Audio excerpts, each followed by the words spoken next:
What's going on, y'all? It's your man Jeff, Philly Fresh 215. Yo, man, what's going on, y'all? Pastor Carl Day here, man. Troll Free Sports. Season is upon, well, it's here, happened.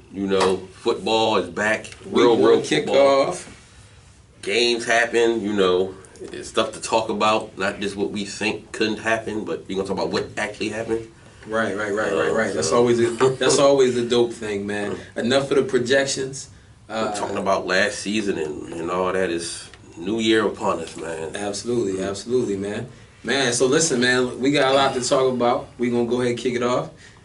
Jeff, I'll go ahead and defer to you. Let's talk about Eagles and Redskins.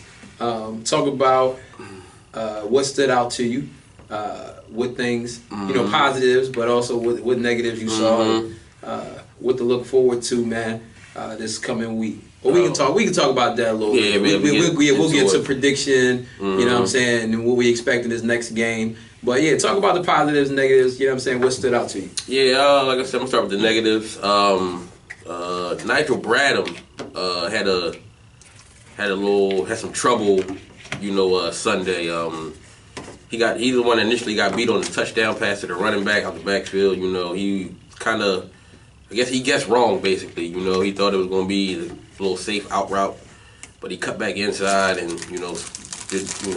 broke a couple tackles out in the end zone, dropped the pick on the first drive, did everything well. Red Cousins broke on the ball, but couldn't bring it in. Also had a penalty late in the third quarter that extended the drive for Washington, where we had initially stopped him, but he had like a little holding penalty on Jordan Reed. Also, the running back situation, I think there was a little too much going on Sunday. Like, nobody could get into a rhythm because it's like they were just trying to do too much at one time. Like, it was just, all right, your turn, your run. All right, take you out, pitch you in your run. So I just think they need to find out a formula or a system, or just stick with the hot guy or whoever it is, because I think that's changes. It's different styles of runners. Your offensive line block a little differently for certain guys, so it just causes a little confusion. You know what I'm saying? So also Blunt and Smallwood both had some issues and pass pro. I mean, luckily Wentz, kind of shook out of it, but you want them to clean that up as well. Some of Doug Peterson play calling, it was questionable, but also the execution on the play calling. So, like I said, it's hard to put it on this one, like say it's all Doug's fault, because if the guys execute their assignments, they're blocking, the play will work. But, also, like, why would you call that play? It just like a slippery slope. But, yeah, those are kind of like the negatives for real that also, injuries. We had lost Peters during the game, lost Darby. I mean, thankfully it's not as bad as we saw it, but that could have been an issue because we only had three.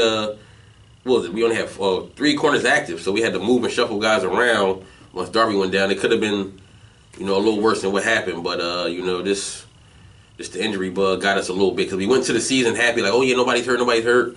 And Darby went down, and Peters went down. What's the deal with Peters? What's the status? They said he practiced today, so I mean he should be full go. Because they said he could have played if he wanted to, but they didn't want to push it because it was a groin injury on Sunday. So because he was on the sideline ready to go back in, but they just went with Big V. But he practiced today. I thought he was going to be out Sunday, but he was on the practice field, so still something to monitor because he's still an older dude. He scares me at left tackle, by the way. Yeah, no, I'm talking about V. Yeah, oh yeah. Yeah, I was watching him, man. Yeah. It's because I put a question up on Twitter. I was like, yo, would you want to move Lane or would you want to stick with V? Because from initially, like, I'm like, oh, he wasn't that bad, but watching it again, it was like, oh man, you know what I mean? Yeah, he was on the ground. 72. Yeah. Yep. I kept watching and I wasn't sure for myself, but I'm like, who is 72? Then I looked and I'm like, all right, I think that's the big He ended up on the ground a lot, Like I said, from the broadcast, I'm like, oh man, he ain't play that bad, but I went back again. I'm like, oh damn, he had a little trouble, man. I would put him back on the right, but those are kind of the negatives, But onto the positives, the defensive line, man, was everything as good as advertised. From Curry did well against the run, but you had Jernigan, Cox, and Graham, man. Those 3 dudes right there, played ball Sunday. Like they was in, because it looked like we was blitzing a lot, but I went back and watched. We blitzed about 12 plays. It wasn't a lot of blitzes. It was just timely blitzes. But it was the front four, man, that was just consistently moving Cousins off his spot, making him uncomfortable, making him inaccurate. It was just, like I said, it was as good as advertised, man. Like, we finally seen, last year, we was just hearing defensive line. It was just Cox and BG for a little bit, but it was a nice collective effort, man. Even Chris Long, he missed a sack, but he was getting, pressure on there. And Skins, that's a good offensive line, you know what I'm saying? So it wasn't like we was going against some bums. They got some Brandon Sheriff, he's a good player. Morgan Moses, good player. Trent Williams, I think, is the best left tackle. But defensive line came to ball, man. Malcolm Jenkins also had a great game, covering Jordan Reed, kind of limited him a little bit. Did well matching up with that. That was always that was a concern going in because Jordan Reed is a problem for anybody. You know what I'm saying? So for sure, he kind of contained him a little bit and kept him under wraps. Jordan Hicks had a great game. He always around the ball, man. There's always just seems to find the ball somehow. Like, it's just crazy. Whenever there's a turnover, he's always around it somehow. Jalen Mills stepped up. Had a big interception. Had a pass breakup in the end zone against Terrell Pryor. I mean, he gave up a couple catches, but we was playing a lot of off coverage Sunday, so we was giving up the slants for some reason. I don't know why, but that was just part of the game plan. But he tackled well. He had 8 tackles. I think he led us in tackles, if I'm not mistaken. So he tackled well. I mean, got beat a couple times here and there, but passes wasn't completed. And of course Carson Wentz. You know what I'm saying? Like, he was. I mean, we just seen the improvements from his rookie year to this year, the things he was working on. Like, we just seen, against the blitz, he was 9 for 11 for 148 yards and a touchdown. You know what I'm saying? Third down, he was 11 to 18 against the blitz. I'm sorry, against the blitz. On third down, he was 9 for 11 with a touchdown. That was crucial. That was kind of the key to the game, in my opinion, that he stood up to the pressure, while Kirk Cousins was a little flustered. But Wentz stood up, kept his eyes downfield, maneuvered in the pocket, and also, when he was throwing to Ertz, Ertz was another positive, man. Like, when he was connecting with Ertz, he was 8 for 8, eight targets, 8 catches, 93 yards. Like I said previously, I think he's going to be the leading receiver starting off early in the year because they got that chemistry already.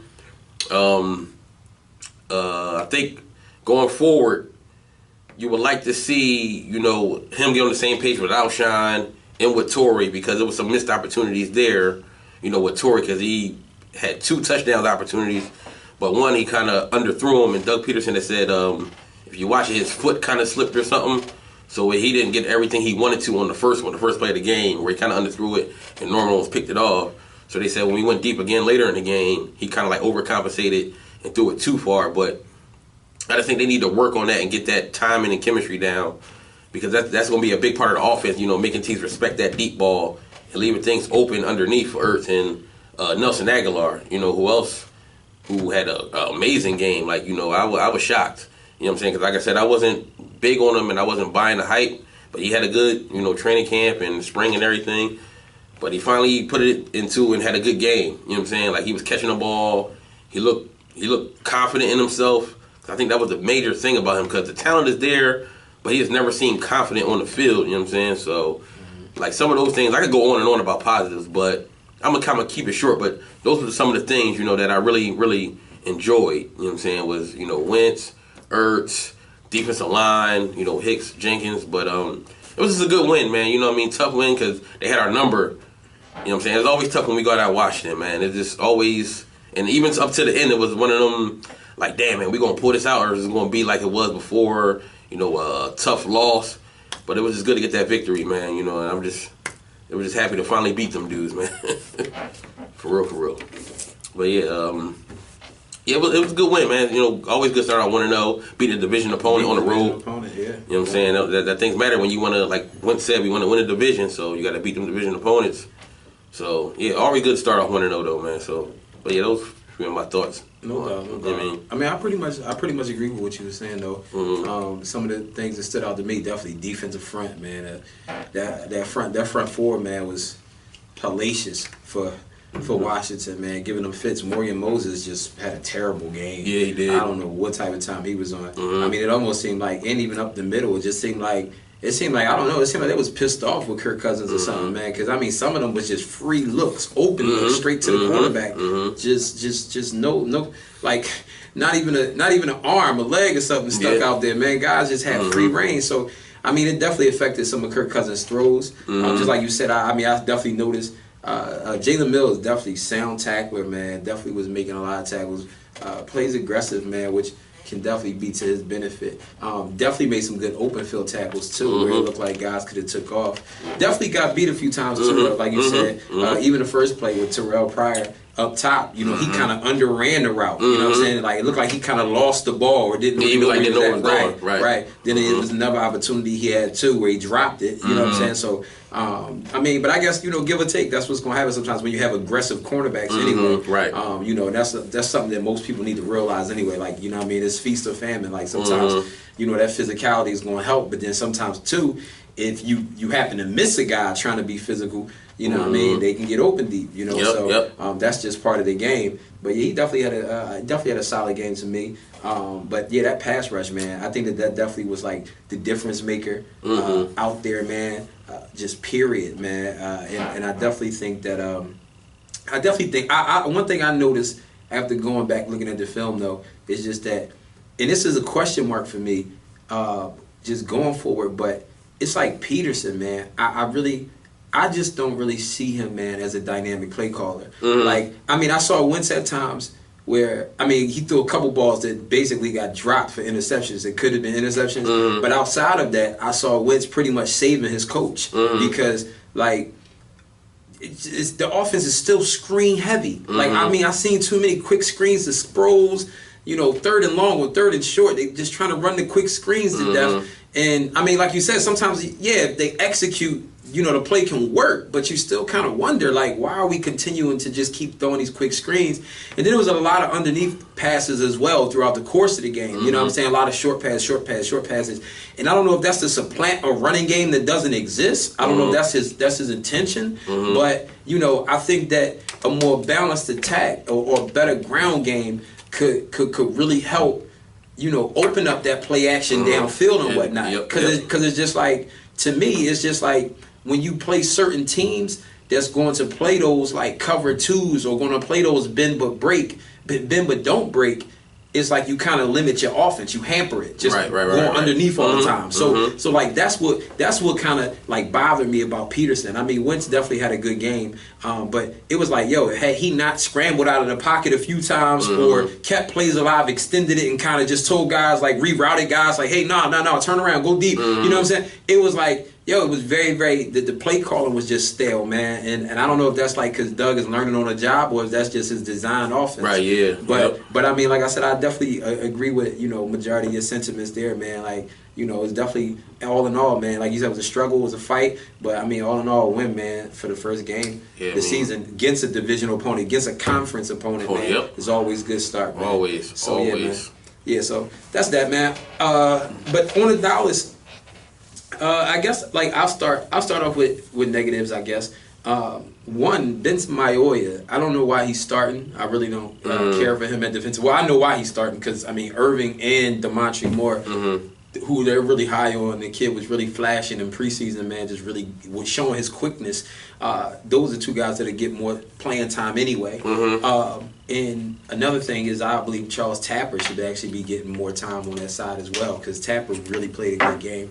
But anyways, but yeah, Mayoya, I really don't believe in that guy at all. I mean, he wasn't bad, but at the same time, he really wasn't good. It didn't stand out, and I just feel like I really don't see it. I don't see it. I didn't really see why they gave him the money last year. They gave him anyway. But I don't really foresee him probably being there next year if we really being honest. You'll see more like a Cedric Thornton type of move, like they'll probably be releasing him or something like that. But yeah, so that's that. Downside, Scandrick injury. That's but Scandrick's been supposedly, you know, trying to get back to practice this week as well, saying that he can play with whatever in his hand. One thing I'll say that troubles me though is how do you tackle? You know what I'm saying? Like with, you know, I know he's played. I believe he did. I believe a few other corners did as well. I believe that as well. That, you know, that you can play as far as like playing the ball or running with guys, but how does your hand placement work? You know, if you're trying to jam or press a guy, you know, how do you really attack a ball? Can you catch it? Because I mean, I think Barry Church played with a cast 2 in his hand before. But anyways, yeah, the injury bug, man, you know, that stunk as well on that end. And I'm gonna actually say, like a guy that most people probably giving a lot of credit to or thinking that he played really well. I didn't really think Chaz Green had that good of a game. I think, you know, he stood his ground and he came out of the game injury free. So like that's a plus for him. But it was many times when I watched the tape, he looked lost at guard. Like when it came to blitz pickups, he kind of was sitting around frozen, not sure really who to pick up. You know what I'm saying? A couple times, like you said with Big V, I mean, he was on the ground quite a few times as well in the game. And I'm just like, you know, again, I can understand why, because, you know, they were swapping him and Cooper out, in and out, trying to let them both compete for the job. So he wasn't getting full reps and he was getting hurt. So, but I mean, I will say that, you know, he was solid, but he was unspectacular at quite a few times in that game. Because, I mean, it really wasn't too many negatives in the game, to be honest with you. But Chaz Green was another person. Nolan Carroll, not a fan. Now, while we didn't give up many yards to Eli, but most of Eli's biggest completions came against 24. I'm going to say this right now. With the D-backs that we have, I just don't see where he fits. Because I'm going to go into the pluses, but I just don't see how he fit. It's like everybody else is so scheme versatile where they can really play man, they can play off, they can swap different positions, they can literally play anywhere in the secondary. And he's the guy that's just like just there. And it's like when watching the tape, now I know some people probably gonna say I'm being hard on him, but when you watch the tape, just watch when everybody else is in zone versus when he's in zone.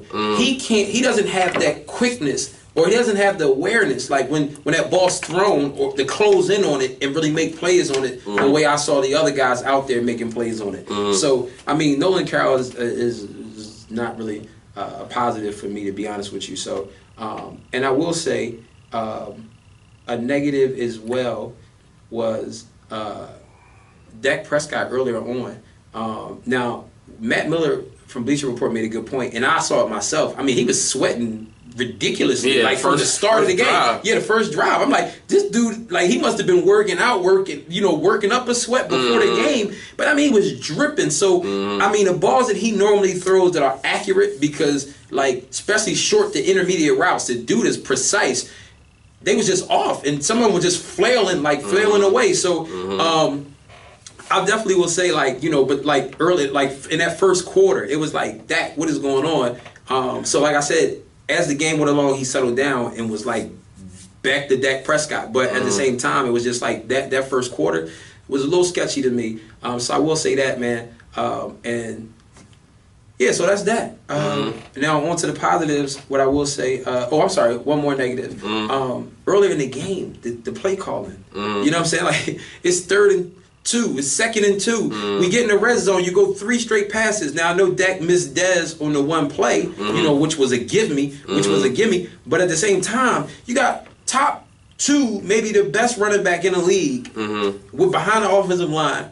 Run. Like, run. You know what I'm saying? And I tweeted it earlier in the game anyway, that listen, you run Zeke, it's going to set up the play action and everything else anyway. So, again, like I told you with Wentz, like, you want to balance the game out so that these guys can go ahead and create more. So, it was like, and as they went along, of course, that's what they started to do. And, of course, everything worked hand in hand. Then you started seeing linebackers bite on play actions. You started seeing people getting freed up underneath because, why? They're fair in the run game. So, yeah. Also, one of the negatives, Ryan Switzer on the return game. Watching the return game, Ryan Switzer, he has to learn that this isn't college. He has to follow his blocks. I watched him, you know, on a few kick returns, literally not go where his blocking was. You know what I'm saying? Blocking was set up. You know what I'm saying? So, you know, he has to make sure he can't get cute back there, because this is the NFL. You know what I'm saying? Like, everybody is top-notch athletes, great in speed. You know what I'm saying? Like, this isn't, you know what I'm saying? This ain't North Carolina. You know what I mean? Or the ACC, anything else. So he has to make sure he does that. So I will say that was a negative as well. So on to the positives, though. I will say Ezekiel Elliott was Ezekiel Elliott. And one of the things I'll tell you is this, like you said, the Cowboys and the Giants hate each other. Like literally, I will say that their rivalry right now is ridiculous because, like you said, the Skins happen to just kind of know the Eagles or have the Eagles, and it was like that's the same with the Giants. Like watching the Giants, one of the watching how they played each other. Everybody from the offensive lineman and defensive lineman was real chippy, arguing, fighting Dez and Jenkins, even Lyle Collins, you know what I'm saying, was trying to get in Dez's face, and snacks with the guards and the center as well. It was a very, very physical an edgy game, you know what I'm saying? And it's like those two teams literally hate each other and literally know each other. So this is why last year they were very low scoring, tough games, struggles. You know what I'm saying? The last game, was 10-7. You know what I'm saying? So, so anyway, but Zeke Elliott, man, shows just why he's so good. If you watch on the runs in which they were only 4 to 5 yard gains, majority of them literally should have been negatives, but Zeke was freezing a linebacker and then still finding the crease and still running through guys. I mean, you rarely saw him get tackled backwards. And I mean, I think that's one of his greatest strengths is that he can beat you in so many different ways. You know, he also missed a block too that kind of got Dak Prescott slapped too. But but outside of that, man, Zeke, man, had a beautiful game, man. A couple receptions too, man, catching out of the backfield, man, had a big reception actually in the game. That was a big play for Dallas later on in the game. But offensive line, man, tip my hat off to them. Very, very physical game. Lyle Collins, man, got tossed by JPP on one of the plays, but majority of that game, man, he held his ground and won the battles against JPP. And that says a lot, man, again, for this kid who has that potential, who can play up to that potential. Tyron Smith was Tyron Smith, man. Had a holding penalty. But I will. Oh, that's another negative. I'm sorry. Alfred Morris, man. It was just like, I think it really shows you, that I think that had they wanted a starter, McFadden would have been the starter. I think they like Morris better as a backup, but I think they'll probably swap that out this week. To be honest with you, the kid Rod Smith really can run the ball, so I'm anxious to see if they'll. That's 45, right? Yeah. Jalen Smith, brother. I'm anxious to see if they're gonna go ahead and bring him out there, man, because he really can run, man. But I will say, man, Alfred Morris wasn't running the ball really well, man. Even though it was penetration there from the defensive line, again, Zeke was finding those lanes, doing what Zeke does, and I just think Zeke shows us why he's Zeke. But anyways, what's my man? Zach Martin played well, you know what I'm saying? And I mean, it was a battle up front. Man. Really a battle up front, man. He played well as well. I will say Dak Prescott as well. Dak sat there, and I mean the Giants, when you watch the game, the Giants continued to rotate the defensive linemen, continued to shift the linebackers. They kept switching on and off coverages, showing blitz but dropping back in zone or coming with the blitz. They was moving Vernon all over. They was moving Vernon all over, absolutely. And JPP came inside too a few times. So again, and it was like when you watch it, the Giants literally would not set their players till almost to the snap started. And they would actually swapping guys, rotating guys in the interior. So it was like, again, a lot of different things was going on, but Dak Prescott showed you the command he has on the offense. He was literally audibling out, calling a few times effectively, audibled out of the pass, brought the run in, and then we saw big gains for the run. So, and he settled down after that first quarter and literally just was hitting stuff on the money, man. Big drive in the second quarter right before the halftime, man, when he took off and ran for about 17, 18 yards and was making the right throws, man. And they was sitting there. And that's another thing, too. A lot of people was giving Janoris Jenkins credit, who does pretty tough. But when you watch the scheme that the Giants run, man, they were continuously sending safeties and linebackers over there to shade Dez Bryant's area, which I do think they were trying to force that a little bit too much too early. It was like they had something to prove, acting like they had something to prove. You know what I'm saying? It was like, he also missed Dez too, though. Dez was wide open, but it was like a direct play to Cole Beasley. But anyway, Dak overall played well, man. No turnovers again. Just continuously moved the chains for the team when we needed them to. Hung in there, took some big hits from the Giants, and went up against one of the best defenses in football, man, and just moved the ball. So shout out to Dak. I will say defensively, Malik Collins, Charles Tapper, guys that I was high on, man, that are literally playing good ball, man, showed up. Jalen Smith played well. really well, man. Moved around. Seen him catch Sterling Shepard, man, from one side of the field to another, sideline to sideline speed, man. Was able to close in and tackle him. Forced the fumble, but they didn't call it a forced fumble.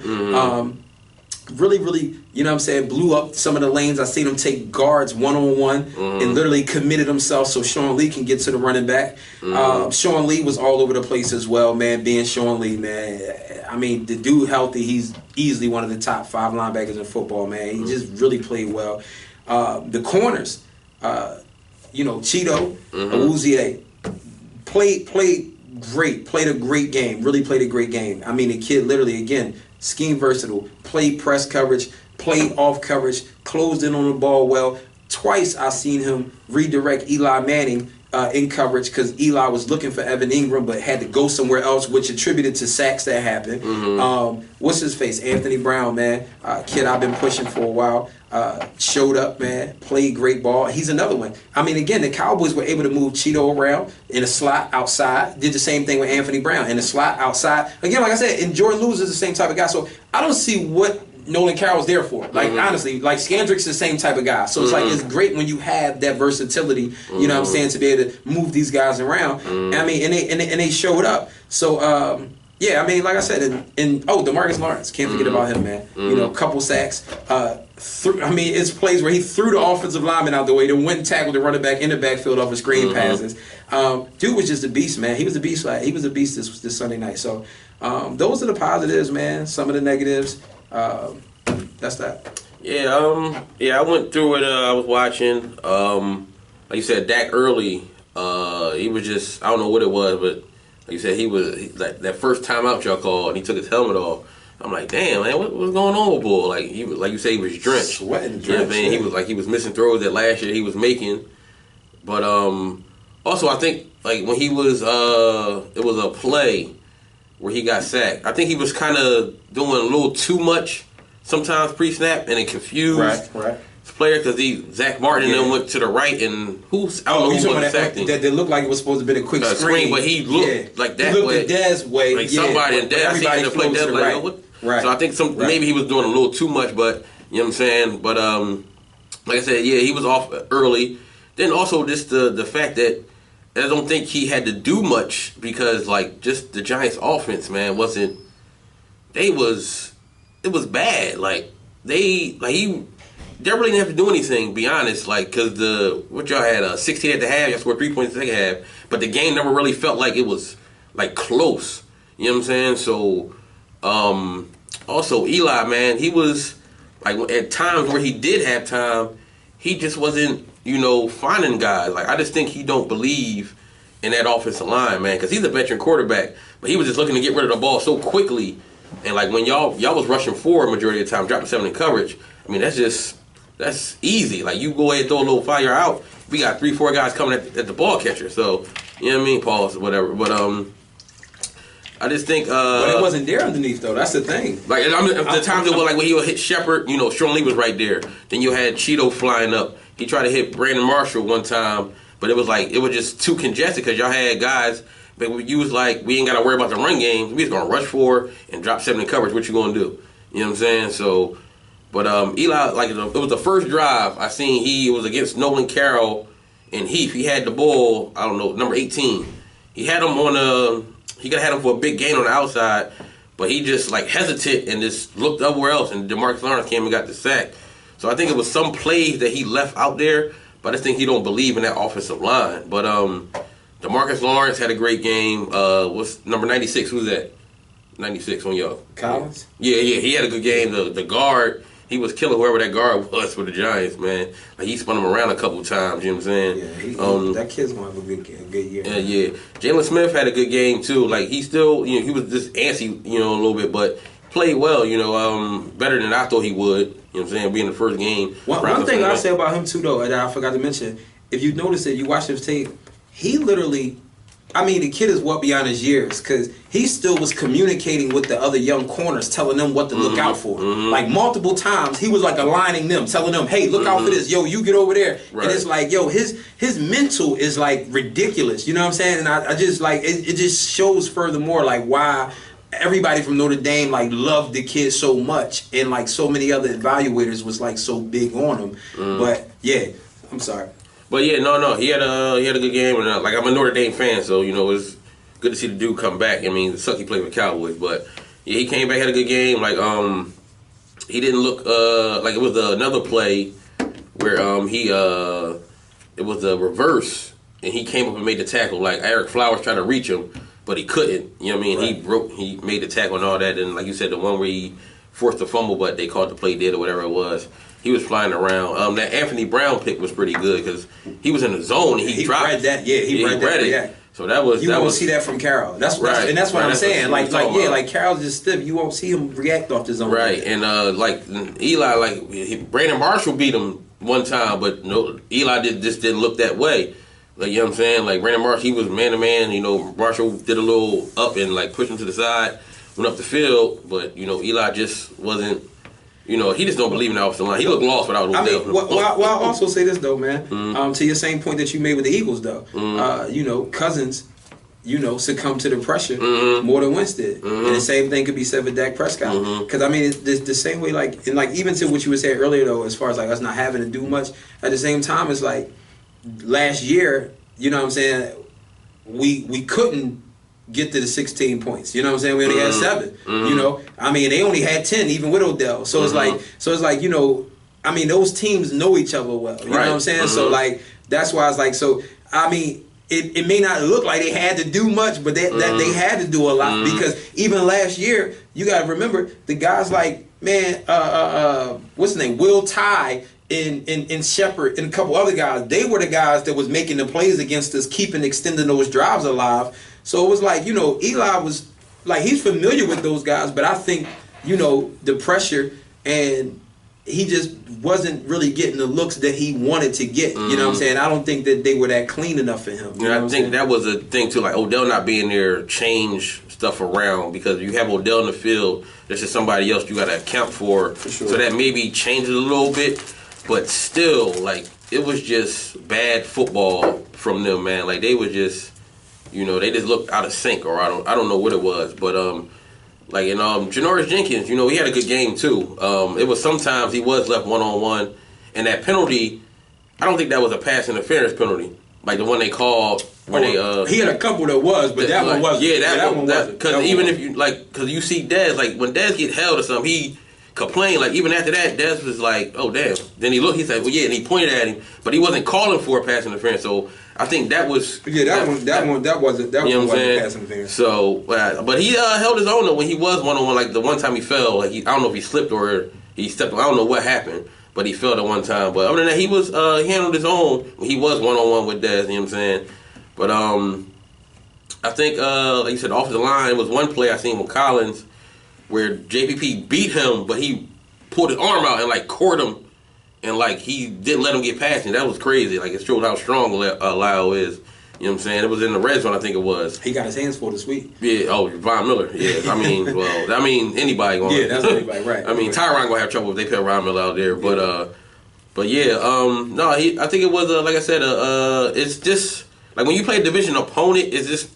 You're not going to see domination for real. You're not. Yeah. So, like, I just want people to realize that. Like, they was like, I see a lot of people like, oh, yeah, the Giants this or the Cowboys. No, it's like when you play somebody twice a year and you got the same coaching staff, the same players, it's just nothing you can do to trick them. Right. So, like, all them games, even our game against Washington, it was close. Yeah, so, I was gonna say like because the same arguments that you making, I mean the same could be said for like Washington. In that right. case. You were like, oh, I don't think Kirk was trusting him too much. Right. And like some of it he had to press and try to do too much. And he had new receivers as well, so that's chemistry. Like I said, right. And so did Eli with Brandon Marshall trying to get Ingram and Brandon Marshall. Yeah, and it's like, and again, Eli did the opposite of what Kirk Cousins did. Like Kirk Cousins may have pressed a little bit more, which might have led to turnovers. Eli was more so trying not to turn it over. You see what I'm saying? Right. Which is why he threw, like you said, straight to a guy, boom, and the guy's tackled. You know what I mean? But that's why I was saying, even to Doug Peterson's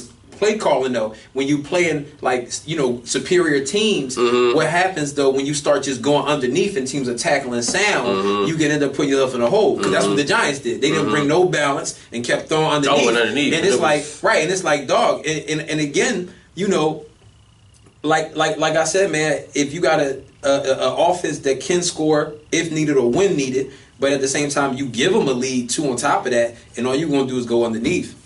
Yeah, right. You ain't really gonna win too many games. Right. But I think Eli also was trusting his defense. You know what I'm saying? Yeah, I mean, and they played good enough to win if they could have scored some points. Because I mean, even still, y'all had like a 10 minute advantage in the time of possession. So they was out there a lot, and they only gave up, realistic 19 points. Yeah, I'm gonna say, but also to our point, I mean, to our detriment, our own issue, we missed some touchdowns too. We left some points out there. You know what I'm saying? So we definitely left some touchdowns out there. So I mean, it could have looked a lot worse too, which probably could have led to Eli having to press a bit more. You know what I'm saying? But no, I mean, like I said, I like it balanced, but like Snacks and them, they was controlling, they was fighting, they was controlling the line of scrimmage. But that's to show you how good Zeke is, because it was nothing there sometimes. He, like the one joint when he hit the spin move, it was probably minor. Nobody really paid attention. But if you watched it, like he was caught initially, but he hit the spin move on, I don't know who it was, and he got like a 3-4 extra yards. Yeah. Like it was, like he didn't have a crazy game, but he had a good game. What he had, 104, 103, something like that? 104 yards, 140 total. But a lot of them runs was like tough, gritty runs. Right. That he had to earn them. And that's why that's when I went back to saying that if he would have missed games, y'all would have had some trouble, because like Alfred Morris, I mean, maybe McFadden could have did that, but I'm about to say, yeah. McFadden would have gave you more quickness though than Morris, but he definitely. It was literally like that defensive line for the Giants ain't no joke, man. I mean, the boy Tomlinson played well as well too. The rookie boy, yes, he did. He played good too. So that was a good pickup by them. I criticized it initially, but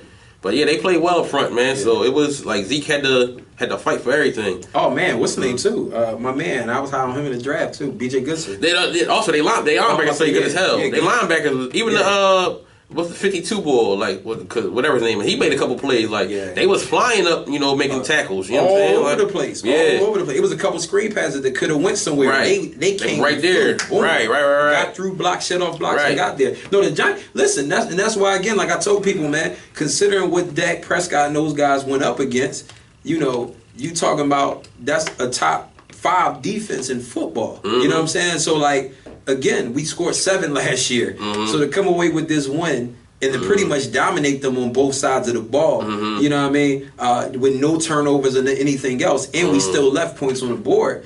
Again, and we didn't play our cleanest game either. You know what I'm saying? So, I mean, like I said, that's why I said both wins, I mean, from both teams in the NFC East that did win. I mean, only two could win because 2 played the other 2. Right. But, I mean, with just gritty, tough NFC East. Football, basically. Yeah, wins. You know what I'm saying? It wasn't pretty, but you got the victory. You know what I'm saying? Because the crazy thing is this, though. Like, Dallas Eagles fans, right, are so petty, ridiculous with their nonsense, right, that they try to critique each other about, you missed these opportunities, or you didn't do this, or it was a struggle. But it's the same thing. But more importantly, notice how nobody's complaining about how tough the Seattle and Green Bay game was. You know what I'm saying?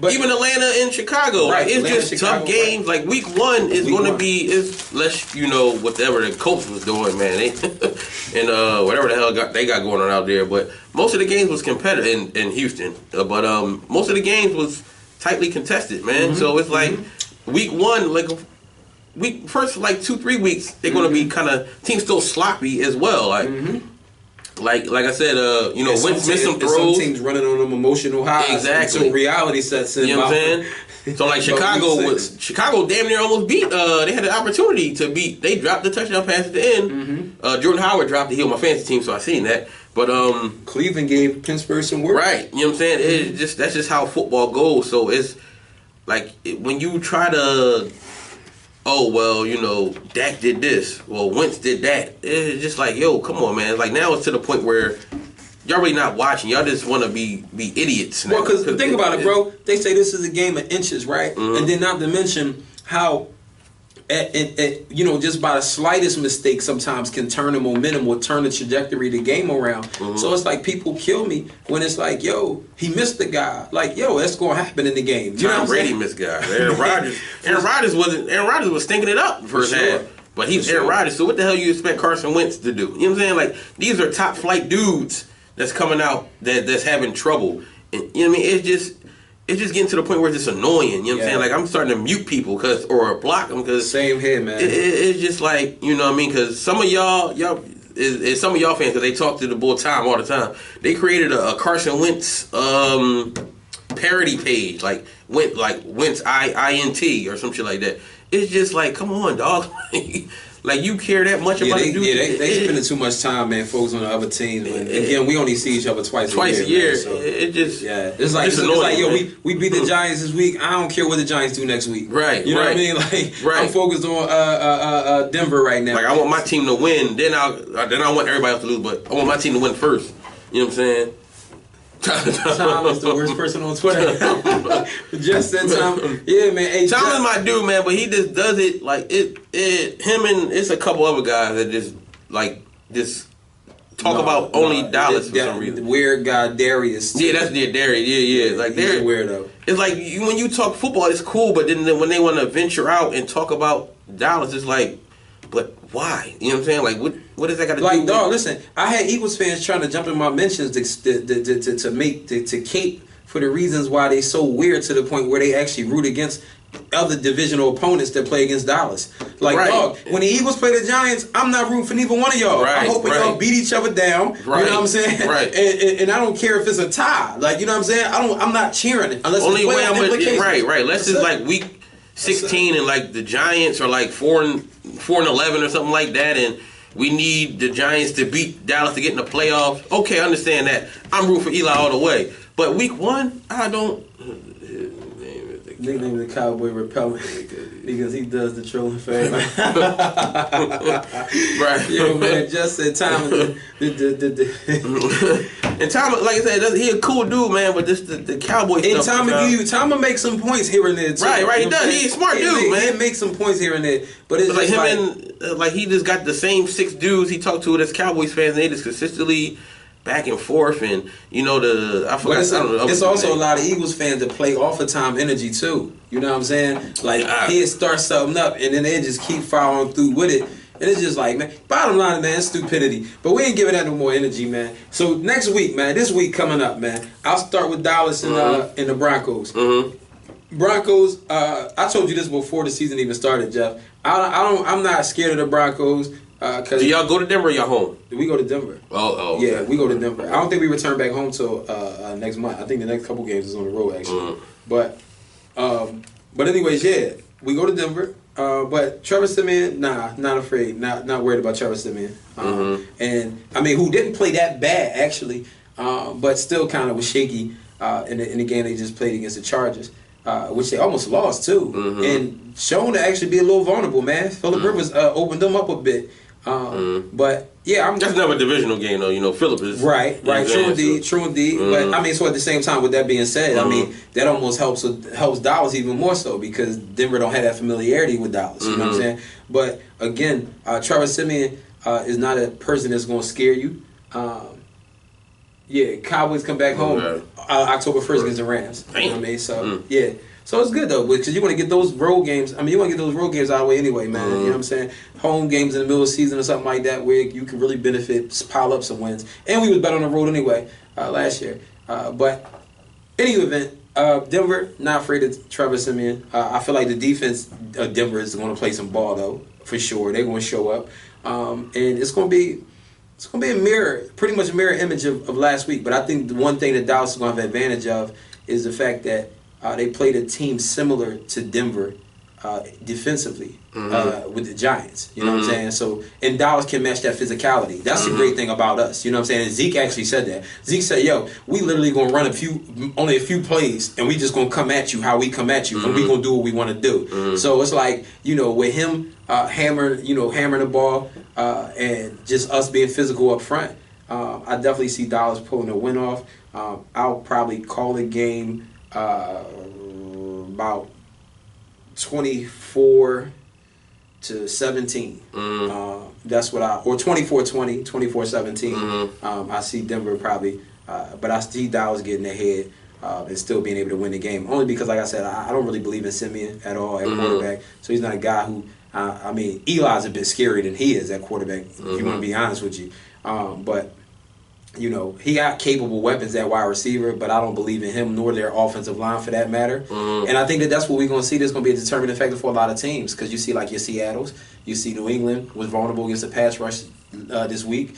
You even seen Houston being vulnerable because Jacksonville was having their way. You see Washington, you know what I'm saying, the Giants, and these teams that had struggling passing games. Plus, you got like kind of average QB play. That's just not going to help. You know what I mean? Regardless of who you got on defense for you.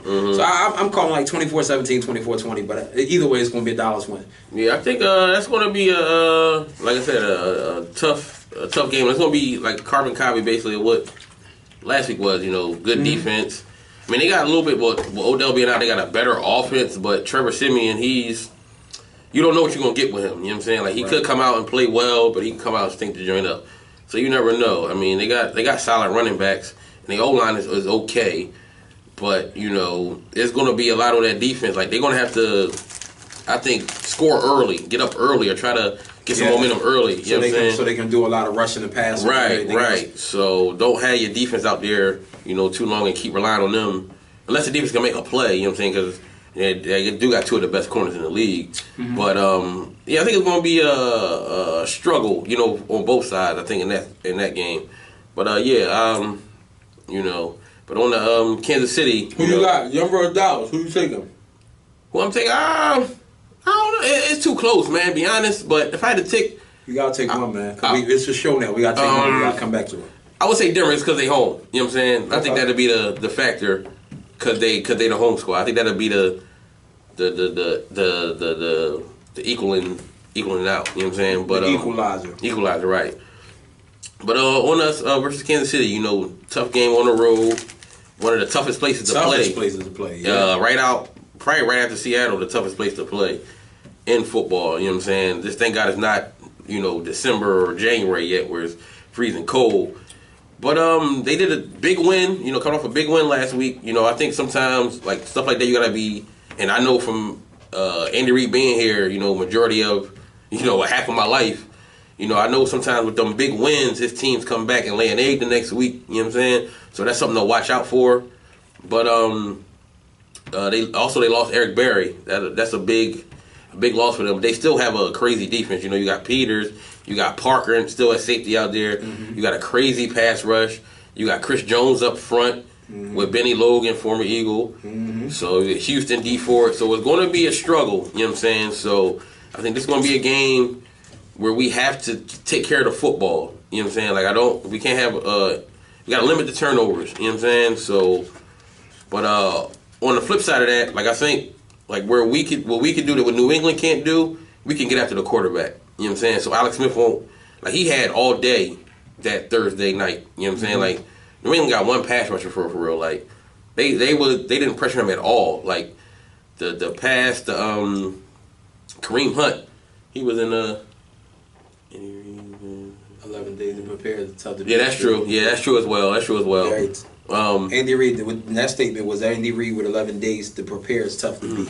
Yeah, that's true because he had one of the best records coming off the bye week, and when he has more time to prepare, his record is crazy as well. But like I said, I was back to that pass when he threw to Kareem Hunt. He was in the pocket for like at least 4 seconds for that play to develop, and against our pass rush, because their offensive line is okay, but it's nothing crazy. You know what I'm saying? Like they got Mitchell Schwartz is good at right tackle, but the other guys are kind of like, I mean Hudson's a good center, but I like our advantage on up front with that. So I think if we pressure Alex Smith and don't give him the time to let Tyreek Hill get deep, I think that is a plus for us. 16-1, at least 10 days between games. Wow. Yeah. Andy record is crazy with that, but like I said, I think it's going to be a tough game. And like I said, coming into the season, I think this is the game that if we go 11-5 or 10-6, this game right here, I believe. You know what I'm saying? But it's just like I said, we got to take care of the ball, man, because this is going to be a tough game. Not to mention, this is Andy's protege, so it's like teacher versus pupil, man. So it's Doug like to bring his A game, you know, because Doug, I mean, he knows Andy, but Andy also knows him as well. So it's going to be tricky. You know what I'm saying? Jim Schwartz got to have another good game, got to call a good game.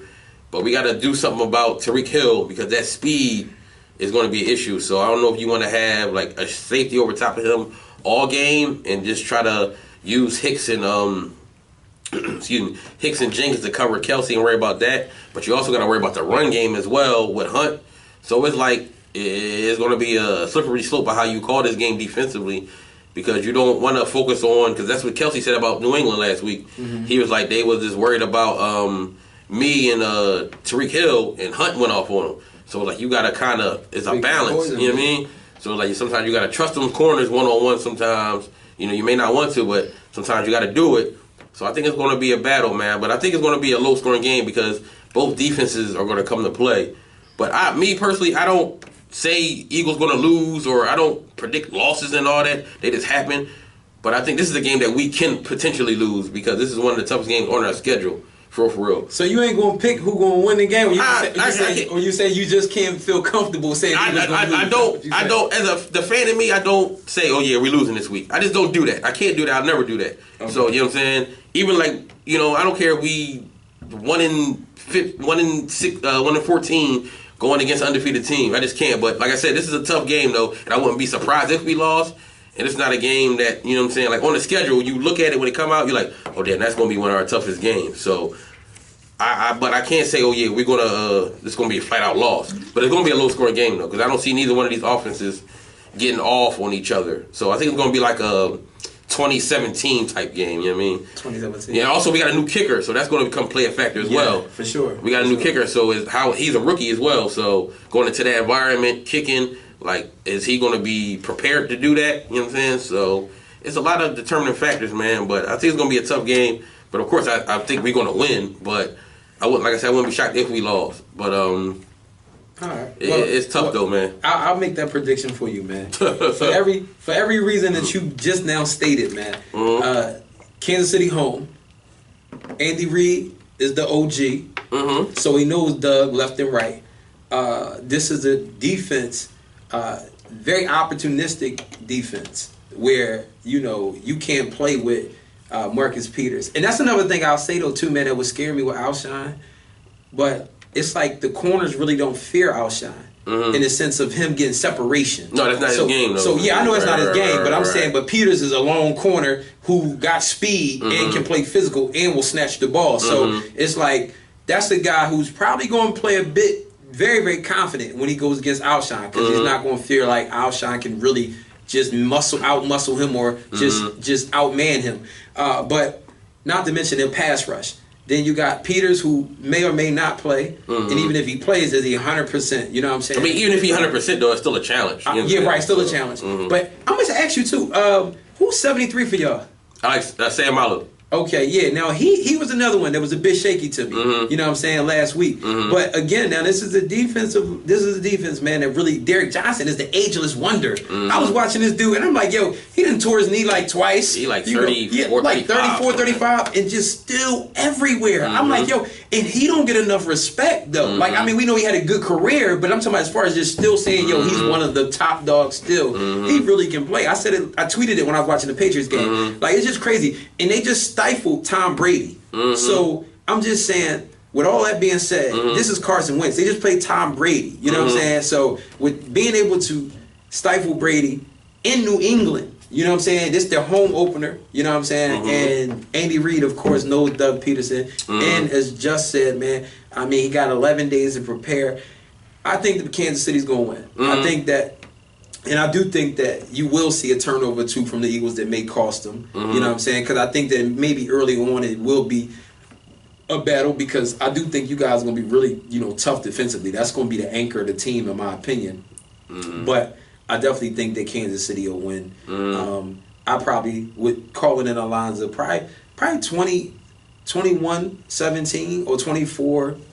Yeah, it's not going to be nobody touching 30. Yeah. I would say, like I said, about 21-17, 24-17. You know what I'm saying? But I definitely think, again, because just if Doug comes with that whole screen passing game and everything else, like, that's not really going to affect Kansas City, especially being at home. And they can actually run the ball too. So like as opposed to Washington, like they can actually run the ball with Hunt there and everything else, open the game up too, giving him screens. And Andy Reid has enough time to really know how to offset those blitzes and whatnot. You know what I mean? Because that's another thing. Alex Smith isn't a guy who's necessarily going to just turn it over a bunch of times either. And he's athletic as well. Yeah, he's athletic. Yeah, so if you blitz him, you take a chance. he dodges a defender, something out there may be open. But I do think that Kansas City's going to pull it off because they home and the familiarity that Andy Reid has with what's the name? They one of the best teams in football. So, You know very good, very good team. You know what I mean? So very this good is, team. I think this is similar to last year. I mean, even though it's not home, but this is like that Pittsburgh game.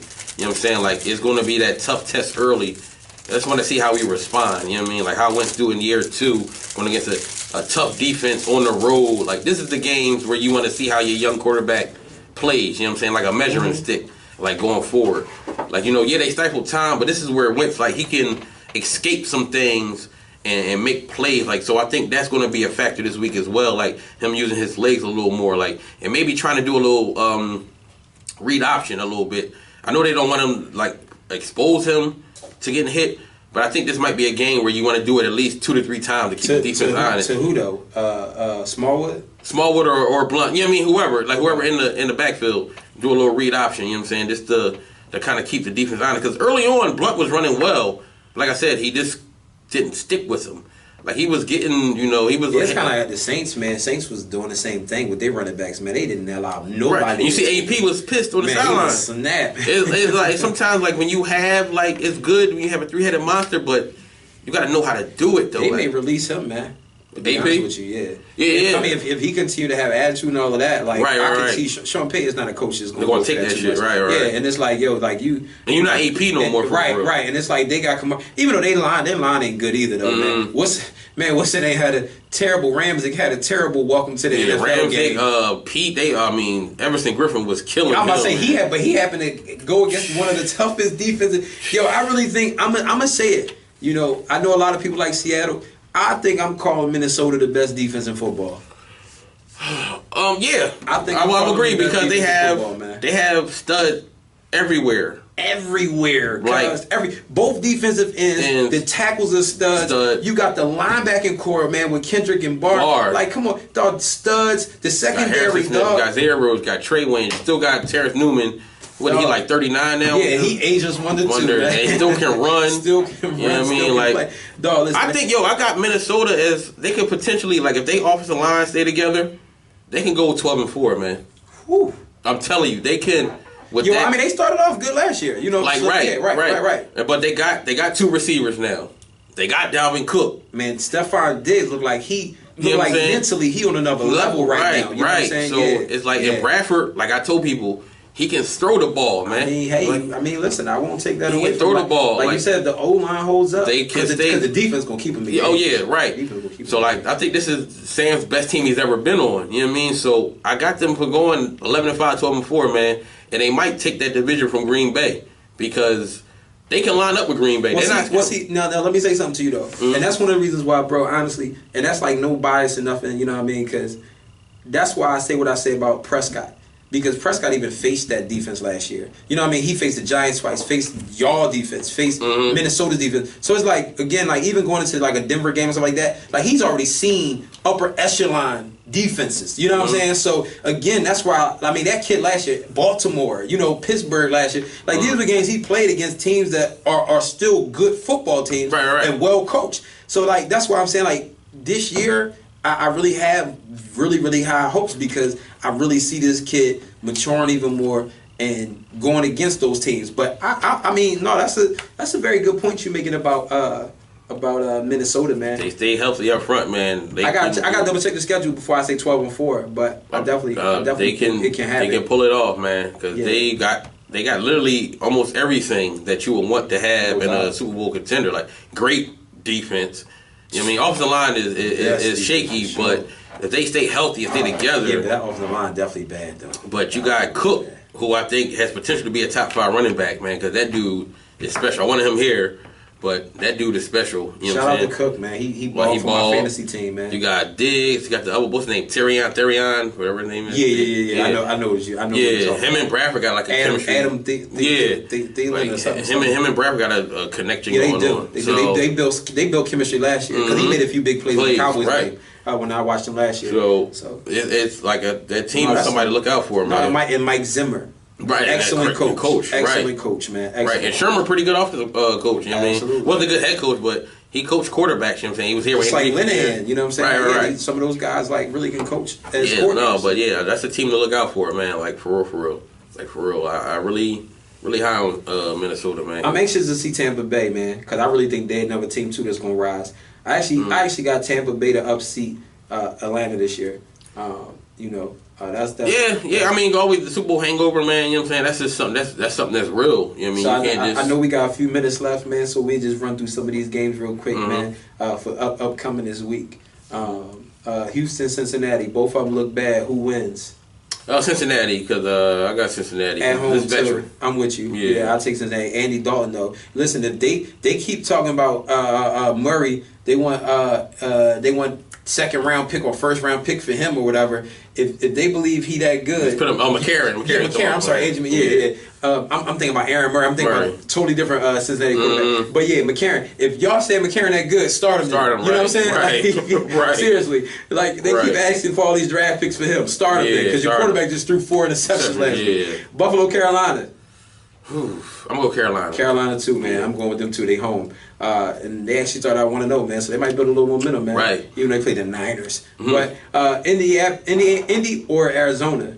That's tough, man. No 'cause David Johnson, but no Andrew Luck. Terrible Carson Palmer. He's washed, and I told you he's washed. I'm gonna go with Bruce Arians though. I'm gonna go Arizona. All right, hey man, I ain't mad at you. I got to go Arizona too. Minnesota and Pittsburgh should be an excellent game. Top tier offense versus best defense in football. We both agreed on. I got Minnesota in that one. You got Minnesota? Yeah. I got Pittsburgh. At I don't home. think Pittsburgh's defense can give Minnesota that much trouble. But yeah, I'm gonna go with Minnesota. I'm gonna take Pittsburgh at home, man. Baltimore, Cleveland. Baltimore. But even though I like Kaiser, man, I like Kaiser.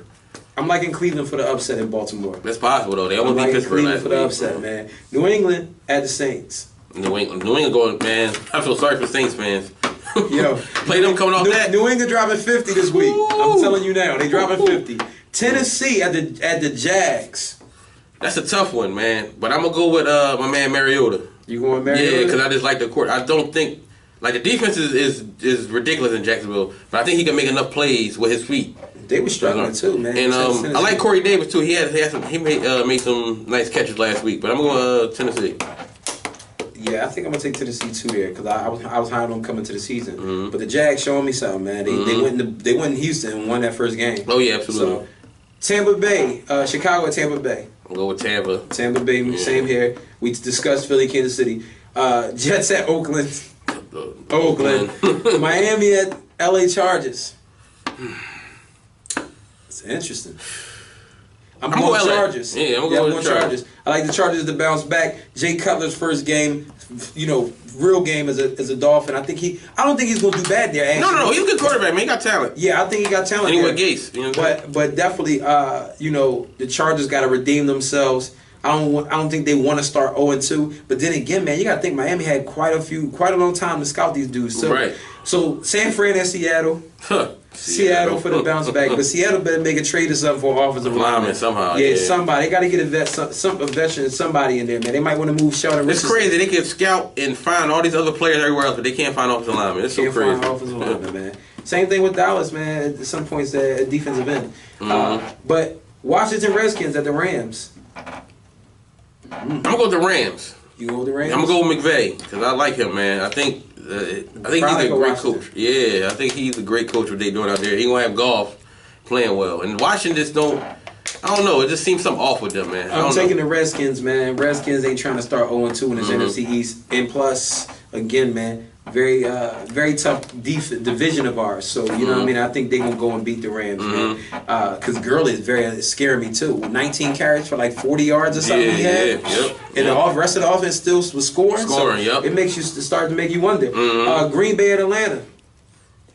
I'm gonna go with A-Rod because The it's payback rematch. from The rematch. they embarrassed them last. But ATL home. I know, but I'm Home. gonna go with A-Rod, man, because they did them dirty last year. I go think it's with A-Rod? some revenge. Yeah. I am going to take the Falcons. The Lions at the Giants.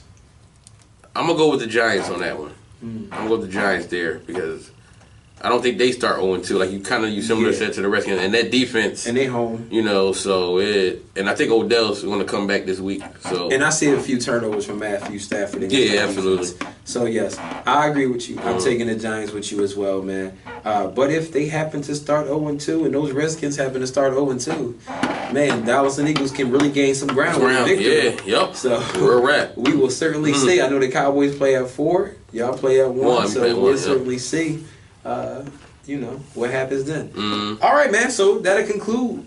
Also, one thing, the Browns, man, I like what they're doing. I think they're gonna be similar to us last year, be like maybe 6-10, 7-9, but they're gonna be in every game. It's not gonna be no blowouts. Okay. Like yeah. I think they're gonna be a good squad. I man. definitely love what they're building. I've been saying it's one of the best off seasons, man, in football. Period, if not the best off season in football, man. So I certainly agree with you there, man. But yeah, they'll upset a few teams too. Yeah, I think they're gonna be just like how we was last year, like close, but just not close enough this year. They're gonna beat Baltimore this week. Watch. Yeah, I mean, I wouldn't be surprised though because they got a quarterback. The kid Kaiser can play, man. He can play, man. So I think concluded another good episode today. Broke down some good stuff, man. Yep. So we about to sign out, man. Yeah, man. It's your man Jeff Philly Freck 215, man. Get at me on Twitter. Let me know what you thought, what you agree with, disagree with. You know what I'm saying? Pastor Carl Day, man. Just pretty much is as states, man. I talk Jesus and football, man. So, but we can definitely talk football, man. Like Jeff said, man. If you disagree with me, feel free to disagree with me. And be realistic with you. Like, don't be with the dumb stuff, man. Yeah, right? and I mean, and even that, and that's the thing, man. Me and Jeff, man, we watch the film, man. We've been posting up little clips, and and we've been posting up clips from some of the film study we've been doing. So even some of the stuff that we discussed, man, like if you call us out on it, we'll show you on the film exactly what we talked about. You know what I'm saying? Yep. So we down to do that because we appreciate you just for listening. Period. So if you disagree, that's cool because we all individually have our own opinions. So again, man, it's been a great episode with my brother here. Looking forward to talking some more football next week. We moving every single week, man. Y'all. Every week, man. Every week now because it's games every week. So man. Real football. About, so beautiful thing. That's right, man. Be on the lookout for us, man. So man, we signing out, y'all. Peace.